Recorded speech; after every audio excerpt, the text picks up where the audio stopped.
السلام علیکم ورحمۃ اللہ وبرکاتہ۔ عقیدے کا بیان۔ موت کے بعد اس دنیا والی قبر میں منکر نکیر کا سوال اور جواب، اور اس کے بعد جسم یا جسم کے ذرات اور روح دونوں کو ثواب یا عذاب ہونا برحق ہے۔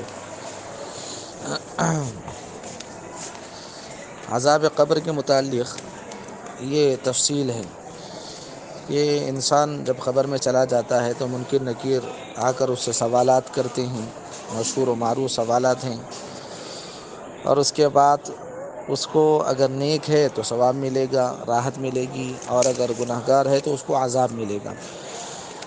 اب عذاب ہوگا تو عذاب اس کے جسم کو بھی ہوگا، روح کو بھی ہوگا۔ اب سوال یہ پیدا ہوتا ہے کہ صاحب اگر کوئی غیر مسلم ہے اس کو جلا دیا جائے، یا سمندر میں آدمی گر جائے، مچھلیاں کھا لے یا جانور کھا لیں، تو پھر عذاب کس کو ہوتا ہے جب جسم ہی باقی نہیں رہا؟ تو اصل بات یہ ہے کہ مرنے کے بعد آدمی کا تعلق ایک دوسرے عالم سے ہو جاتا ہے، جس کو ہم کہتے ہیں عالم برزخ۔ تو روح وہاں پر محفوظ ہوتی ہے، سجین میں نیک لوگوں کی روح علیین میں محفوظ ہوتی ہے، اور برے لوگوں کی جو روحیں ہیں وہ سجین میں ہوتی ہیں۔ قرآن مجید کی آیتوں میں اس کا تذکرہ ہے۔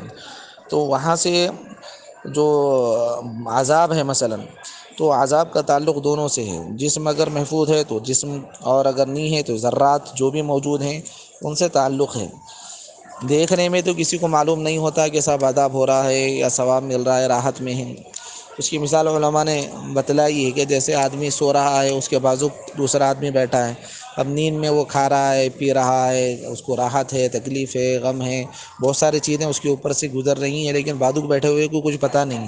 تو ایسے ہی ظاہری آنکھوں سے یہ ساری چیزیں نظر نہیں آتی، لیکن حقیقت میں مردے کے اوپر وہ ساری چیزیں بیتتی ہیں۔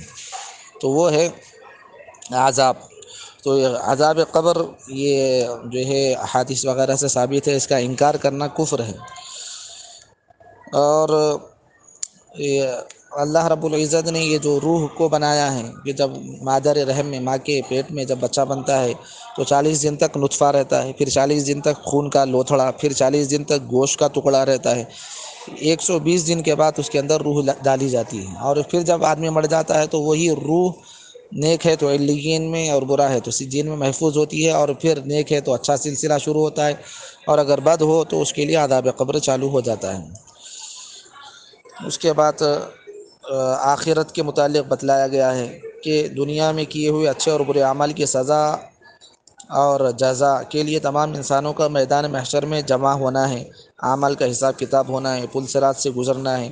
انبیاء اور اولیاء یہ سفارش کریں گے، نیک لوگوں کا جنت اور برے لوگوں کا ٹھکانہ جہنم ہوگا، اور اس کے بعد ایک ختم نہ ہونے والی زندگی کا سلسلہ شروع ہو جائے گا۔ السلام علیکم۔